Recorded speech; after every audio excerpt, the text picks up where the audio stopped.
what makes Slum Village unique is it's a certain fearlessness that they have, meaning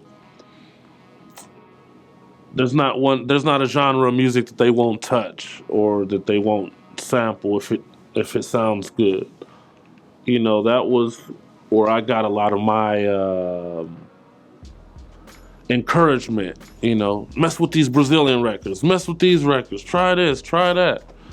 You know, it was always about being the next level of shit. And that's what, you know, I always tell people, you know, Slum Village is a lot more than JD is. You know, you got 4 personalities and, you know, rightfully so now, even 5, you know, regardless of how people want to look at it or whatever. I mean, you know, Young RJ is a monster, you know what I'm saying, on the production. And he should be. He's had the best seat in the world for all that, you know, right there, soaking it up, you know. And yeah, he's an animal. So you have all those personalities. You have you know, from past to present. You got, you know, you got T3, you got Dilla, you got Baten, you got Elzai, and you got, you know, Young RJ. So I would say the Slum Village legacy is of, you know, don't be scared. Don't be scared to mess with that Sergio Mendes record. Don't be scared to mess with that. Because, you know, in interviews, they always ask them, what are some of the artists that you would like to work with? And they always say, like, Prince, Sergio Mendes, and not your, quote unquote, you know, regular, you know, bucket list desires, if you will. Definitely, you know, you always can hear something different, something that the next guy wasn't in tune to, you know what I mean? And those textures, you know. I don't know if you ever been to Conant Gardens. You know, it's pretty grimy. To hear the music that was such a contrast. Like, man, this is where these guys is from? And that music sounded so pretty. It was like, you know, don't judge a book by its cover. Don't think, you know, you don't know when you press play, you don't know what that shit is finna sound like. Don't judge, you know, don't look at the corner and look at the house and be like, oh, nah. Go listen to what's coming out of there. You know what I mean? And that was, you know, I love curveballs. My whole style of DJing is the element of surprise. You're not gonna know what that next record is, and it's all about just catching you off guard. And I think that's what Slum definitely did. Like, people did not expect that. They didn't expect the energy, none of that. They wasn't ready for, you know, Baten and his turban and his energy. You know what I'm saying? It's like, what? Music touched a lot of people, and it's one of the most bootleg projects in musical history. Fantastic.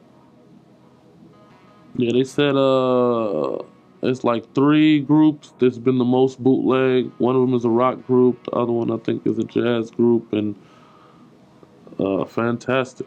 Because, you know, when that took off, that was like Q-Tip passing that tape around. And, you know, once Questlove got it, and, you know, this guy got, hold up.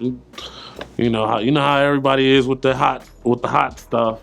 You know, that word had got around, you know.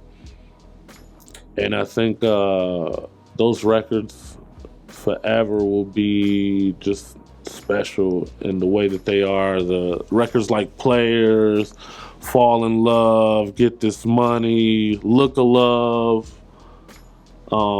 as well as the newer joints like, of course, you know, Tainted, Selfish, so, 1-2, which is a favorite. I used to love performing that, because that was like the go ape shit. You know, everybody's rapping double speed, and then just the energy was. This is a memorable moment with Baten. I'll never forget.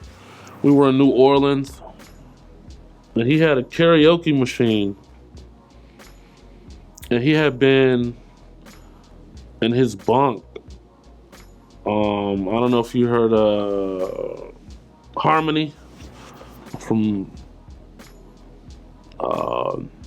Trinity album.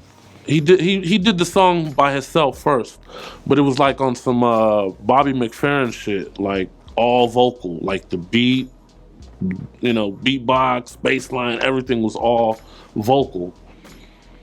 And he had like 5-part harmonies on the chorus, and it was like it was heavy. I was like, wow, you putting in work like this? And it was on a little karaoke thing. And Kareem Riggins made the beat from, recreated what he did with his mouth pretty much. But I thought that was just, I always use that story to show By 10's creativity. A lot of people don't know, he played piano, he was a vocalist, he was a master impersonator. When I met him, he was doing like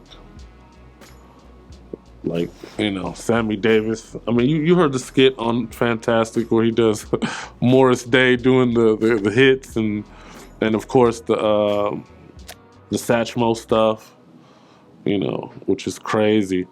But he was hilarious like that. But yeah, definitely talented guy. And once again, I always like to use that example to let people know, vocally what you can do, and just the creativity label, But he was dope. All of those guys are dope. Like at making beats, like everything. They might not necessarily have the confidence to step out and say, "Hey, this is it," but yeah, they all have a gift in that sense. They get busy like that.